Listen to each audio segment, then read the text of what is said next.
Hello, and welcome to the North Carolina Museum of History and the 20th Annual African American Cultural Celebration. I'm Earl Imes, Curator of African American Agriculture and Community History at the museum, and I'm also your host for the History, Film, and Enterprise area of our festival. Our presentation will begin in just a few minutes, but we have just a few notes.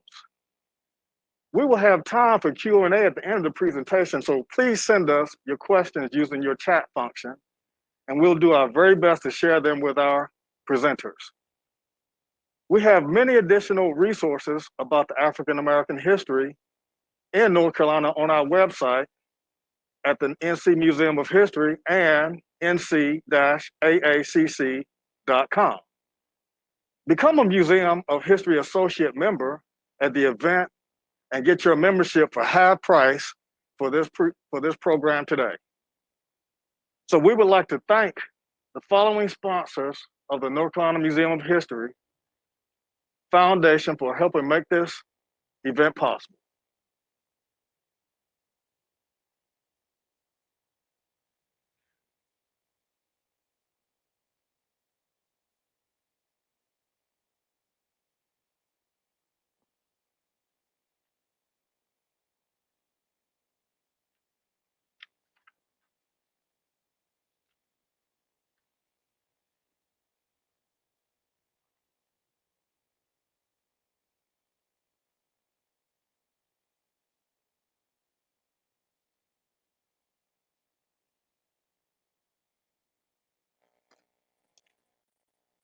And welcome back.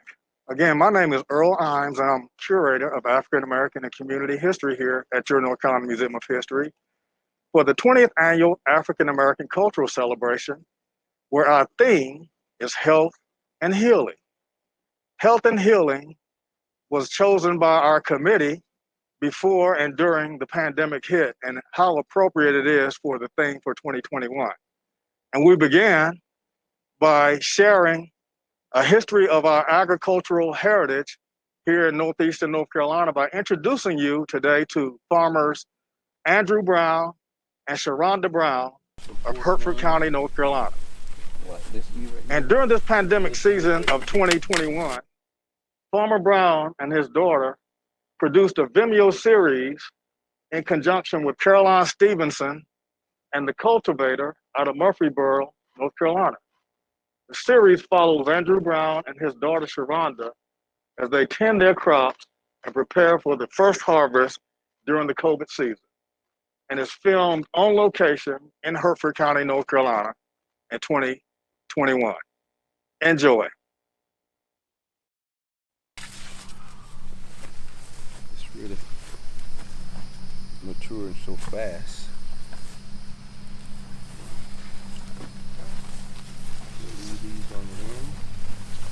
We'll try some of these here. If you feel it before you even shuck the corn, you can feel that it's filled out. See how beautiful it is? It's fruited all the way up to the top. This is what makes a lovely ear corn. There are no bugs. No bugs. And because we have no bugs and it's pesticide free, I am able to break it down, and I'm gonna show you. I'm gonna actually eat this corn out here. It's sweet and it's juicy. Everything that I like in corn.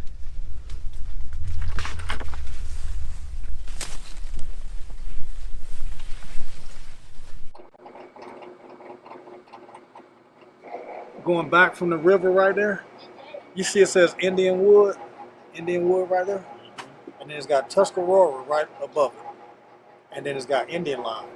This is a several thousand acre tract that was originally appropriated to the Tuscarora after the 1713 war as what we believe is the first Indian reservation in America. And the state of North Carolina nullified it in 1829 and resold it, and it became rice plantations and cotton plantations for Berkeley County slaveholders. And the people who were there were mixed Tuscarora and black people and some white people. Mm-hmm. But essentially they had to run for their lives or be caught and sold into slavery. So your family was part of the exodus from that county to come to Hertford County. We moved here, I was 6 years old in Hertford County. First, he was sharecropping in Northampton County. Okay. And from Northampton County, we originally moved here. I was in the first grade.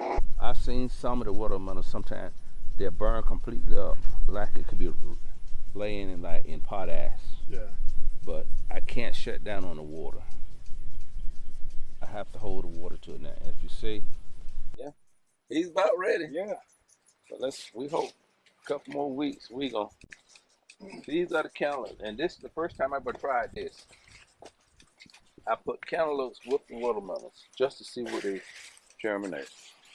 Thinking they might run the risk of cross-pollinating? I was, but I'm gonna take that. I decided to take that chance because I went to a big farm, and he had a large field, and I noticed he kept on once in a while a cantaloupe pop up. Okay. And I asked him. I said, "Did you intentionally plant it?" He said, "Yeah, I did." He said, "Well, they said it might crossbreed." He said, "But guess what? When you run on a business, money don't crossbreed unless you get somebody else's money." So I took his advice on it, yeah. Blackjacks, now they're endangered species. Yeah. And you got them in abundance all over. But you know what? I don't spray till 12 o'clock at night. Okay. I've learned this the hard way. I don't put no chemicals out unless I'm doing 11 to 1. Okay. That'll give time to dry up and spray under the blossom, not on the blossom. There's a lot to it. Yeah, to keep those bees from getting in that. The problem lies that we didn't have the land to really show his expertise. He did it, but he couldn't accept the credit for it. And you go back to his dad, Mr. Willie Brown, who was the World War I soldier. Yeah. And he's a farmer. You never knew him. He passed away in the 1920s before you were born. Yes, that's correct. But obviously he was a farmer who taught some of that to your dad. It was handed down. Right. And going back to the good book, that a father teaches his son what he knows and is passed down. And so you're literally talking about going back before the end of the Civil War when, our people was enslaved, so-called slaves, but were the real farmers. They was the real farmers. They was actually right. They was enclosed at night, but they were the real, actually farmers. It was easy to get on the horse and ride around. So that's my property. Oh yeah, that was the easy job. The hard job was waking up 4 o'clock in the morning, preparing what to do for that day. And we're back to where I've always said we have been supervisors and masterminders in farming for years and years and years. But the problem lies, we did the work, but somebody else took the credit. And the money. And the money. Yeah. Well, John, you didn't make much this year. And if you want to stay here, you work a little harder next year. That was a sharecropping type of conversation, wasn't it? John, your kids have to stay out of school today because, we need them. He might have a sharecrop over there that didn't quite get his crop in. John, I need you to take them boys and go over there and help him now because he's not going to get nothing. But he done used John boys up. John boys done did his job. We can't even go to school. We got to go meet Jim's criteria. But he had that he didn't do.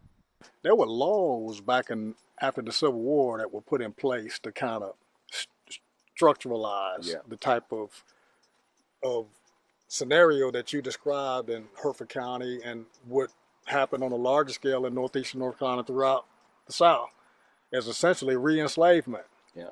And in North Carolina, they passed this 1872 Landlord-Tenant Act that basically put in law a conversation that you just described. Well, you didn't make quite enough this year. You got to go back and get more next year.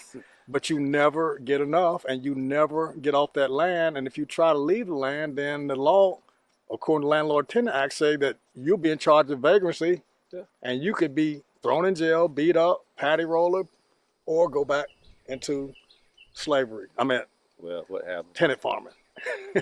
What has happened is it really wasn't tenant farming back then either. It was just another form of slavery. Exactly. We just used another term. Exactly. For it. And most of us did not want to acknowledge what we was doing. And the older people made you do it because their mind was programmed early in life. And they thought that was the way. We got to make them children stay so we have somewhere to live. I can remember stacking peanuts where we wouldn't get but 10 cents a stack. It was about 8 of us stacking. And my job was to start the stack. And to start the stack, you have to wrap that peanut around there to make sure it didn't get wet and the water would shed off of it. And the next one would come. He worked us just like staff steps. The older ones, the taller ones did the capping. The little ones worked from the ground up. And it was, back then, it was a way of living. And you got 10 cents a stack. My daily goal was to try for his children to get 100 stacks a day. On Saturday, guess what? Where were my 10 cents? Oh boy, and feed the family. Wow. You see it? That's about as pretty as they get.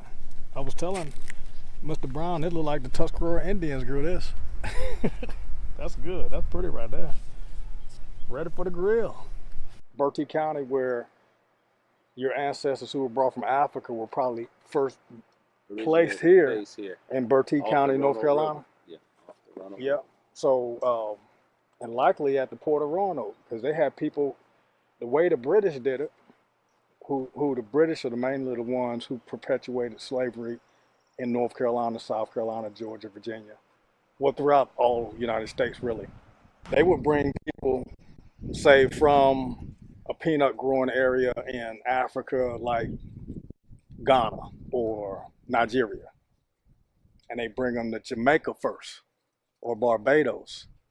And then they would trade people out and get rum, molasses, sugar there, put them on the boat, and then they would bring them either to Charleston, Wilmington, New Bern, or Plymouth, the port at Roanoke right there, or Bath right there. And so going back to Bertie County, it's established in the 1730s or something like that. And so my thoughts are, going back generationally, that your folks are as old as those counties was formed in the 1730s on this land, making up the very dirt of the land. I can say, and I think a lot of times you, Miss Sharonda, are probably the dream of Mr. Cleveland Brown and Mr. Willie Brown, and what they had in their eye for the future one day. It could be own your own land and own your own labor and your own home. I mean, that's the American dream. That's why people came here, except for us, and have been most explicitly denied, that American citizenship. So to be able to claim that is like the dream of all those generational farmers. Like you said, your dad grew the best crops of peanuts in the whole county and couldn't get the market value. Couldn't get it. Well, if you didn't play with the good old boys, in other words, if you can't play hopscotch, you don't jump the hoop. It's just the way it was handed down. And this is what I spend my time now. I saw my father do this year after year, and I didn't understand it. So why he get up in the morning, he'd leave out sometime 2 o'clock in the morning, come back late at night. He'd be out there walking out there checking things. I didn't understand it. And now I find myself doing the same thing. I might wake up and say, you know what, I need to go check that right now while it's on my mind. I got up this morning with the intentions of going back home. I came to move the waters, and I found myself while I got back home, I went down to another guy's garden to help him get straight. It was 9:30 if I could get back.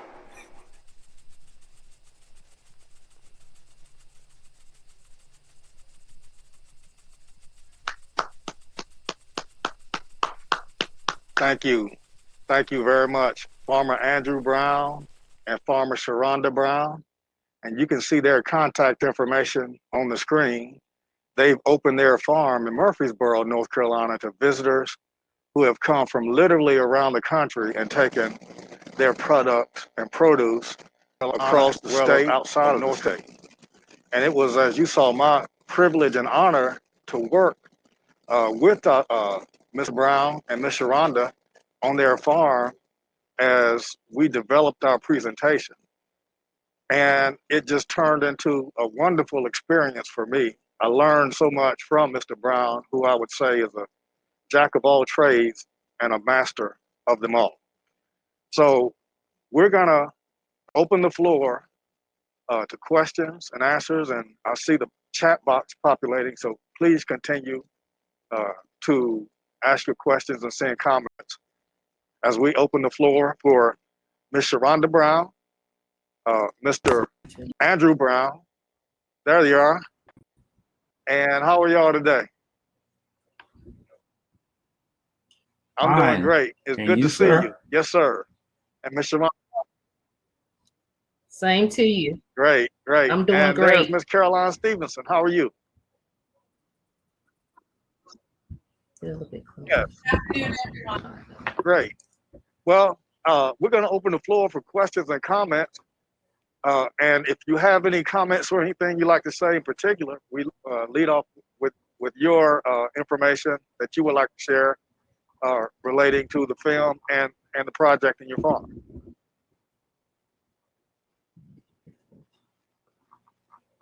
Ms. Sharonda, Mr. Brown. Well, Great. how y'all doing today? I'm Andrew, and most of all, I'm pleased to know that you all are very interested in what we have produced for y'all today. And as a series, I'm thankful for Miss Caroline Stevenson. She has helped us move along the way along with Mr. Earl, and I'm so grateful. So if there's anything out there that maybe I can answer for you all or be able to answer any question that you might not understand, feel free to ask. Well, I'm strongly and I'm grateful for the opportunity that we have had over the past season. It has really been busy, but we were able to manage it with the help from the public and from the community. I also just want to let the individuals know that this coming up season, we will be opening in the spring. Our goal is to offer, any type of vegetables that we are able to produce that the weather will allow us to produce. And that could consist of tomatoes, green peppers, zucchini, squash, butter beans. We'll have a variety. So please feel free to contact us, to call us, and we'll let you know what we have available. Great. Well, one of the questions I see in the chat box is what type of fruits and vegetables do you grow? Okay. So last year we had, of course, we had the Queen Silver Corn.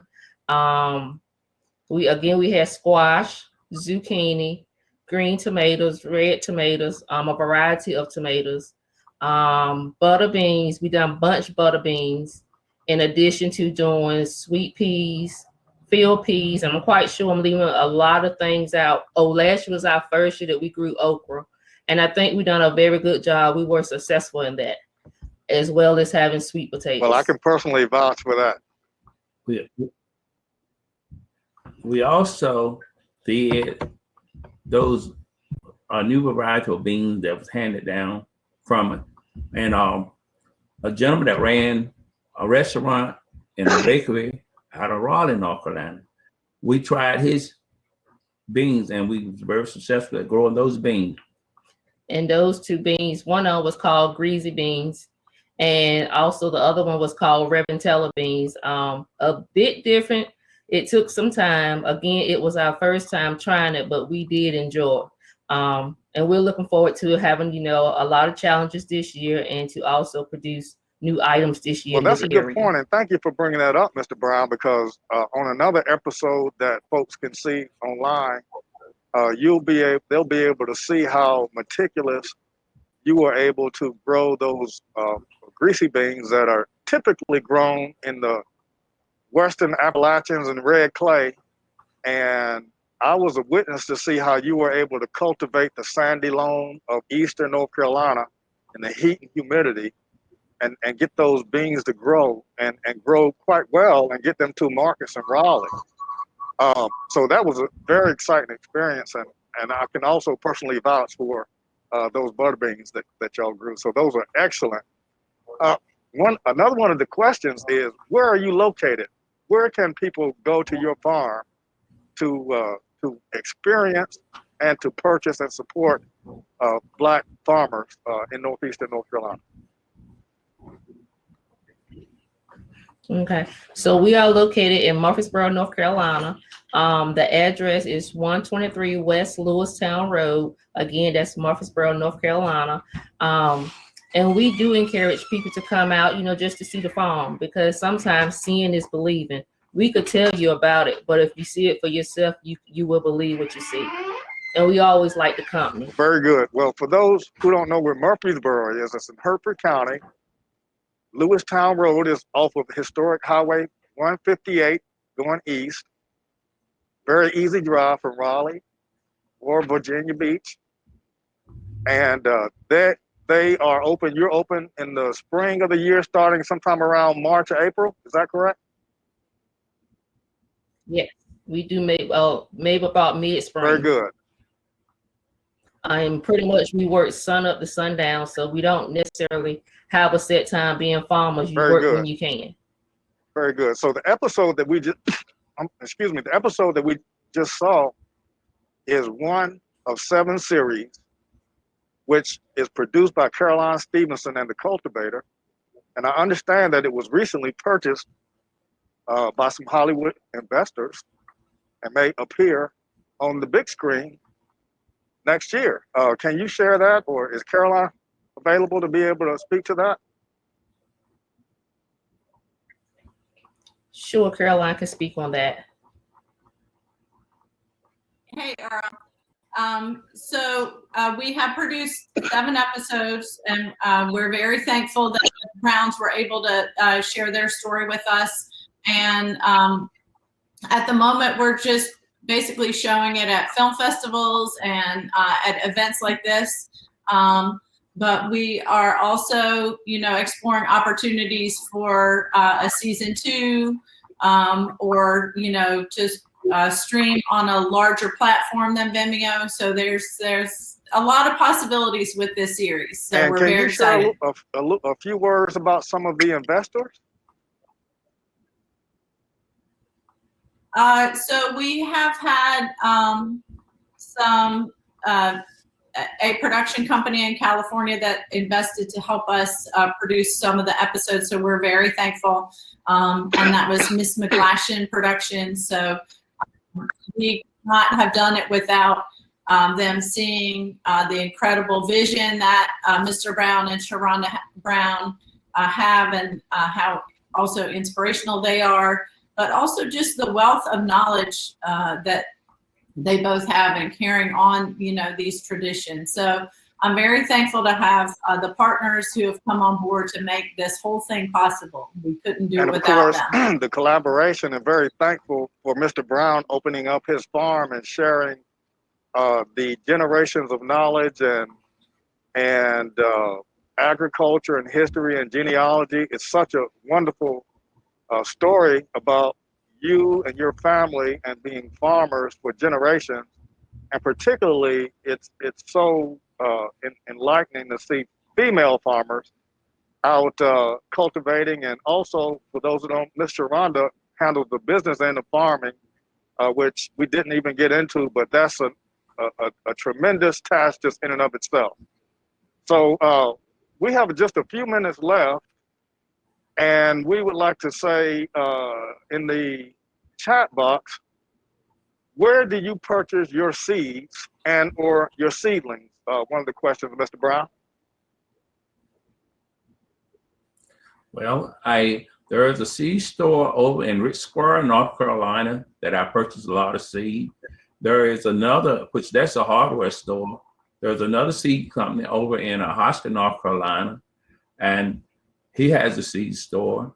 And we ordered a few of our seeds offline, and we have some seed that I had saved from time to time, just see what they germinate, and they done very well.